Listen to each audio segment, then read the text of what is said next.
মহাকুম্ভে পুণ্য স্নানের জন্য হুড়োহুড়ি ধাক্কাধাক্কি এবং তার জেরেই ব্যারিকেড ভেঙে যায়। সেই সময় বহু মানুষ আহত হয়েছেন, পদপিষ্ট হয়ে আহত হয়েছেন এবং তাদের মধ্যে অনেকেই এই মুহূর্তে আহত হয়ে হাসপাতালে আইসিইউতেও ভর্তি রয়েছেন, বাকিরা হাসপাতালে চিকিৎসাধীন।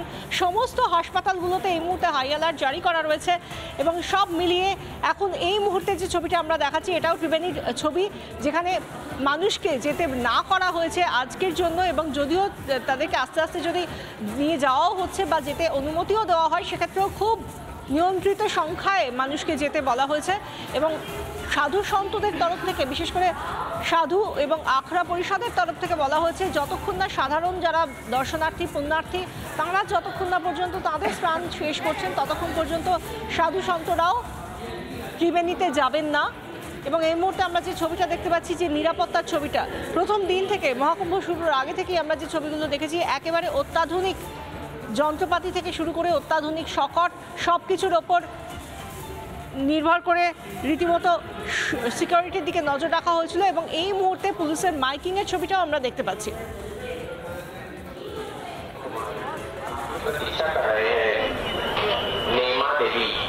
नेमा देवी प्रवक्ता भरतपुर की नेमा देवी, आप जहाँ कहीं हो भूले बच्चे में आ जाए। राजनीतिक मंडल आपकी प्रतीक्षा कर रहे हैं। बीच में जो खड़े हैं चलिए निकालिए। कुमार आपकी प्रतीक्षा कर रहे हैं।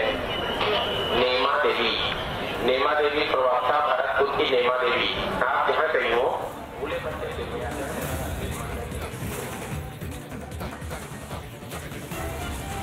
आपकी प्रतीक्षा कर रहे हैं। नेमा देवी प्रवक्ता भरतपुर की नेमा देवी, आप जहाँ कहीं हो।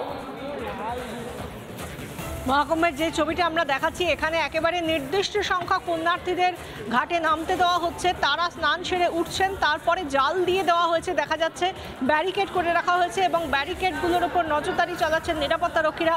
প্রচুর পুলিশ, সেনা, এনএসজি কমান্ডো প্রত্যেকে মোতায়েন রয়েছেন এবং তারা প্রত্যেক পুণ্যার্থী, আগে নির্দিষ্ট সংখ্যক যে পুণ্যার্থীকে অনুমতি দেওয়া হচ্ছে স্নানের জন্য তারা পুণ্য স্নান সারছেন, তারপরে পরবর্তী যারা পুণ্যার্থী তারা এসে ঘাটে নামছেন, তারপর তারা পুণ্য স্নান করছেন। যেমনটা বলা হয়েছে অতিরিক্ত মানুষের ভিড় যেন না হয় সেই মতো পুলিশের টহলদারি চলছে, মাইকিং চলছে, সচেতনতার বার্তা দেওয়া হচ্ছে এবং পুলিশ কুকুর নিয়েও সেখানে তল্লাশি চালানো হচ্ছে। কেউ কোথাও হারিয়ে গিয়েছেন কি, কোথাও কেউ কোনোরকমভাবে যদি ছড়িয়ে ছিটিয়ে থেকে থাকেন সেগুলো নজরে রাখা হচ্ছে।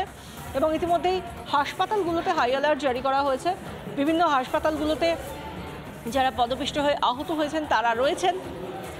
কিছুক্ষণ আগে আমরা যোগী আদিত্যনাথ, উত্তরপ্রদেশের মুখ্যমন্ত্রী, তাঁর বয়ানে শুনেছিলাম, তিনি যে কথা বলেছিলেন সেখান থেকেও তিনি বলেছিলেন যে কোনো রকম প্ররোচনায় যেন কেউ পা না দেন, কোনো রকম প্ররোচনায় যেন কেউ পা না দেন, বিশেষ করে যারা পুণ্যার্থী তাদের জন্য এই কথা বলেছিলেন তিনি। যেরকম আমরা জানি তিনি এটাও বলেছিলেন গতকাল রাত 1টা থেকে 2টোর মধ্যে এই ঘটনা ঘটেছিল, যে সময় হুড়োহুড়ির জন্য ব্যারিকেড ভেঙে যায় এবং স্রোতের মতো মানুষ ঢুকতে থাকে। সেই সময় কোনো রকম প্ররোচনা বা কোনো রকম গুজব রটেছিল কি সেটা নিয়েও প্রশ্ন থাকছে এবং সেই জায়গা থেকে যেন কোনো রকম প্ররোচনায় কেউ কান না দেন সে কথাও বলেছেন যোগী আদিত্যনাথ। আকাশপথে নজরদারি চলছে। অন্যদিকে প্রধানমন্ত্রী নরেন্দ্র মোদী প্রায় চারবার কথা বলেছেন যোগী আদিত্যনাথের সঙ্গে, সে কথাও বলেছেন তিনি। এবং সেই সঙ্গে প্রয়াগরাজ মহাকুম্ভে যে দুর্ঘটনা ঘটেছে তা নিয়ে প্রধানমন্ত্রী নরেন্দ্র মোদী টুইট করেছেন, অত্যন্ত দুঃখজনক ঘটনা, এতে যারা তাদের প্রিয়জনকে হারিয়েছেন তাদের প্রতি আমার গভীর সমবেদনা, আহতদের দ্রুত আরোগ্য কামনা করছি। স্থানীয় প্রশাসন ক্ষতিগ্রস্তদের সম্ভাব্য সব ধরনের সাহায্য করা হচ্ছে। মুখ্যমন্ত্রী যোগীজির সঙ্গে কথা বলেছি এবং রাজ্য সরকারের সঙ্গে যোগাযোগ করছি। প্রধানমন্ত্রীর সমবেদনা টুইট বার্তা দিয়েছেন তিনি। প্রয়াগরাজ মহাকুম্ভে যে দুর্ঘটনা ঘটেছে তা অত্যন্ত দুর্ভাগ্যজনক, দুঃখজনক, এতে যারা তাদের প্রিয়জনকে হারিয়েছেন তাদের প্রতি আমার গভীর সমবেদনা, আহতদের দ্রুত আরোগ্য কামনা করছি। স্থানীয় প্রশাসন ক্ষতিগ্রস্তদের সম্ভাব্য সব ধরনের সাহায্য করা হচ্ছে। মুখ্যমন্ত্রী যোগীজির সঙ্গে কথা বলেছি এবং রাজ্য সরকারের সঙ্গে যোগাযোগ রাখছি, যেটা যোগী আদিত্যনাথও বলেছিলেন যে প্রায় 4বার ফোনে কথা হয়েছে প্রধানমন্ত্রী নরেন্দ্র মোদীর সঙ্গে, স্বরাষ্ট্রমন্ত্রী অমিত শাহর সঙ্গেও তার কথা হয়েছে।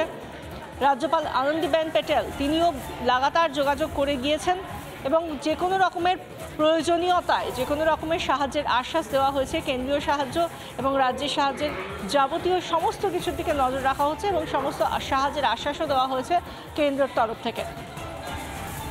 ইতিমধ্যেই আমরা জানি আজ রাত পর্যন্ত এই মৌনী অমাবস্যার তিথি রয়েছে, পুণ্যতিথি রয়েছে।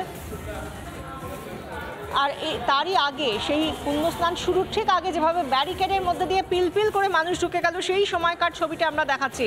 যখন এই অনভিপ্রেত ঘটনাটি ঘটল, যেখানে ব্যারিকেড ছিল অথচ ব্যারিকেড সরিয়ে পিলপিল করে মানুষ ঢুকে আসছে, কোনোভাবে এই ঢেউকে সামাল দেওয়া গেল না, কারণ প্রায় 15 কোটিরও বেশি মানুষের ভিড় এবং রাত 1টা থেকে 2টোর সময় এই ঘটনা ঘটেছে। এবং যেটা ইতিমধ্যেই উত্তরপ্রদেশের মুখ্যমন্ত্রী যোগী আদিত্যনাথের তরফ থেকে বলা হয়েছে, রাত 1টা থেকে 2টোর সময় এই ঘটনা ঘটেছে। যেহেতু আমরা জানি যে আজ সকাল 5:30 থেকে এই স্নান শুরু হওয়ার কথা ছিল, সেখানে কেন 1টা থেকে 2টোর সময় কিসের জন্য এত ভিড় হলো পুণ্য স্নানের জন্য, সেটাও খতিয়ে দেখা হচ্ছে। ইতিমধ্যেই যোগীর বাসভবনে উচ্চপদস্থ প্রশাসনিক কর্তা এবং পুলিশ আধিকারিকদের সঙ্গে বৈঠক করেছেন, সামগ্রিক রিপোর্ট তলব করেছেন যোগী আদিত্যনাথ। এরপর তিনি ঠিক কী জানিয়েছেন শুনুন। নানা ধরনের কন্টেন্ট দেখার জন্য লাইক করুন, শেয়ার করুন আমাদের ফেসবুক পেজ, সাবস্ক্রাইব করুন আমাদের ইউটিউব চ্যানেল। পাশাপাশি অন্যান্য ব্রেকিং নিউজের জন্য অবশ্যই চোখ রাখুন রিপাবলিক বাংলায়।